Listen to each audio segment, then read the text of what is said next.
कल्पना कीजिए एक ऐसे समाज की जहां एक संत को सिर्फ इसलिए धर्म स्थान में घुसने नहीं दिया गया क्योंकि वो एक मोची था, जहां एक फकीर को धर्म ग्रंथ पढ़ने से रोका गया क्योंकि वो ऊंची जाति से नहीं था। पर उसी संत और उसी फकीर की वाणी को आज लाखों लोग नमन करते हैं। कहा, गुरुद्वारे में, सिख धर्म में, गुरु ग्रंथ साहिब जी में। आज की वीडियो एक ऐसी सच्चाई पर है जो हर इंसान को जाननी चाहिए। कैसे सिख धर्म ने उन संतों को गुरु बना दिया जिन्हें समाज ने कभी अपवित्र कहा था। भारत का इतिहास सामाजिक संरचना और सांस्कृतिक परंपराओं से गहराई से जुड़ा है, जिसमें जाति और सामाजिक भेदभाव की चुनौतियां भी शामिल रही है। धार्मिक ज्ञान और शास्त्रों का अध्ययन लंबे समय तक कुछ विशिष्ट वर्गों तक सीमित रहा, जिससे समाज में असमानता की स्थितियां बनी। हालांकि समय के साथ शिक्षा और सामाजिक सुधार आंदोलनों ने इन बाधाओं को तोड़ने का प्रयास किया है। निम्न जाति में जन्म लेने वाले व्यक्ति को धर्म स्थान में प्रवेश तक नहीं मिलता था। रविदास जी एक चमार थे, चमड़े का काम करते थे। कबीर जी एक जुलाहा, कपड़ा बुनने वाला। नामदेव जी धोबी, कपड़े धोने वाला। इन संतों ने समाज से कुछ नहीं मांगा। उन्होंने केवल इतना कहा, जात पात के फेर में उलझे नाम न जाने कोई। उन्होंने एक ईश्वर, एक प्रेम और एक मानवता की बात की, लेकिन उन्हें तिरस्कार मिला। इन संतों ने बाहरी पूजा से हटकर नाम सिमरन यानी प्रभु के नाम के जाप पर जोर दिया। रविदास जी ने कहा, मन चंगा तो कथौती में गंगा। अगर मन पवित्र है तो जहां भी हो वहीं गंगा है। कबीर जी ने कहा, पोथी परी परी जगमुआ, पंडित भया न कोई।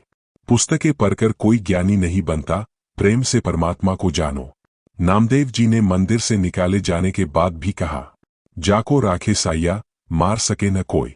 लेकिन समाज ने उनकी जात देखी, उनका संदेश नहीं। अब आते हैं सिख धर्म की क्रांति पर। गुरु अर्जन देव जी ने एक ऐतिहासिक कार्य किया। जब उन्होंने गुरु ग्रंथ साहिब की रचना की तो उन्होंने सिर्फ सिख गुरुओं की वाणी ही नहीं जोड़ी, बल्कि उन 15 संत भक्तों की वाणी भी शामिल की जिन्हें समाज ने ठुकराया था।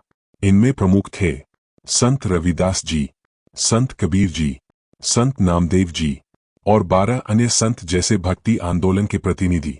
और यही नहीं, उनकी वाणी को उसी सम्मान के साथ रागों में रखा गया जैसे गुरु नानक देव जी की वाणी को। गुरु ग्रंथ साहिब में कुल 31 राग है और हर राग में गुरुओं के साथ साथ भक्तों की वाणी भी समान रूप से दी गई है। यह आध्यात्मिक लोकतंत्र, स्पिरिचुअल डेमोक्रेसी का अद्भुत उदाहरण था।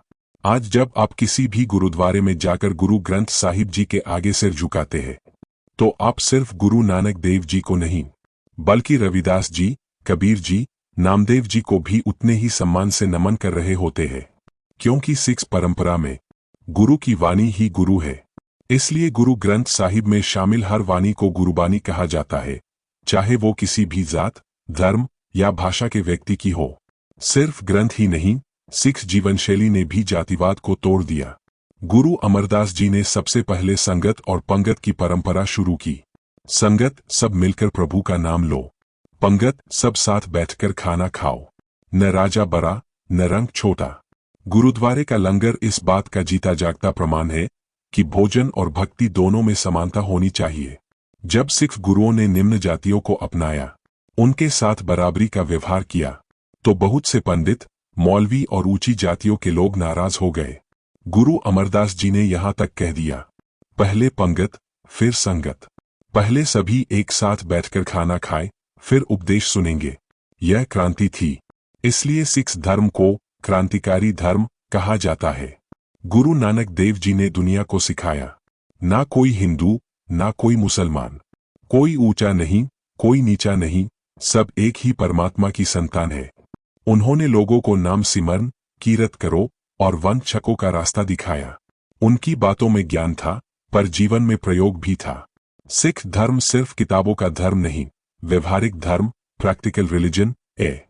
गुरु ग्रंथ साहिब में जो वाणी है वो किसी एक व्यक्ति की सोच नहीं, बल्कि उन संतों की अनुभूतियां है जिन्होंने समाधि, नाम और प्रभु प्रेम में डूबकर लिखा। सिख मान्यता के अनुसार यह वाणी अकाल पुरख, ईश्वर का सीधा संदेश है। इसीलिए गुरु ग्रंथ साहिब जी को ग्रंथ नहीं गुरु माना गया। आज भी समाज में कई लोग जात, धर्म और ऊंच नीच के नाम पर बंधे हुए हैं। पर सिख धर्म हमें बताता है कि अगर किसी संत का मन पवित्र है तो उसका जन्म नहीं, उसका कर्म उसे महान बनाता है। अगर रविदास, कबीर और नामदेव आज गुरुद्वारे में सम्मान पा सकते हैं तो हम क्यों नहीं एक दूसरे को सम्मान दें। हमें इस बात पर गर्व होना चाहिए कि भारत में एक ऐसा धर्म जन्मा जिसने वंचितों को वंदनीय बना दिया। यह वीडियो किसी भी धर्म, जाति या परंपरा की आलोचना के लिए नहीं है। हमारा उद्देश्य है ज्ञान, प्रेम और एकता को बढ़ावा देना।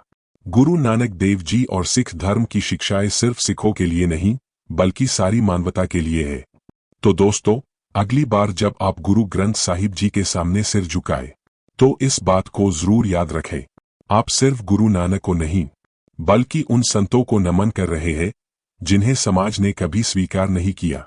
सिख धर्म ने हमें यह सिखाया, प्रभु प्रेम में सब बराबर है, ना कोई नीचा ना कोई ऊंचा।